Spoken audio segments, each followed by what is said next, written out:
नमस्ते फ्रेंड्स, आज हम बनाने जा रहे हैं तो इसके लिए मैंने सारी सब्जियाँ बॉयल कर ली। फिर 5 मिनट सब्जियों को डाला गर्म पानी में। इसमें मैंने बहुत सारी सब्जियाँ capsicum, red capsicum, yellow capsicum और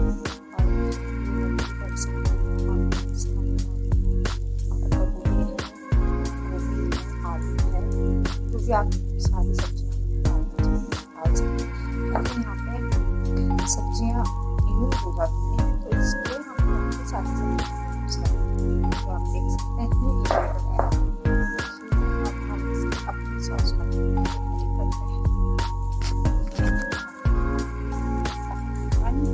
बड़ा बटर लेना है, देख सकते हैं आप बटर लेगा। यहाँ पे मैं बटर का यूज करती हूँ। इसमें मैं 3 चम्मच मैदा डाल दूँगी फ्रेंड्स। यहाँ पे मैंने बटर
इस्तेमाल किया। वैसे मैंने इसमें डाला है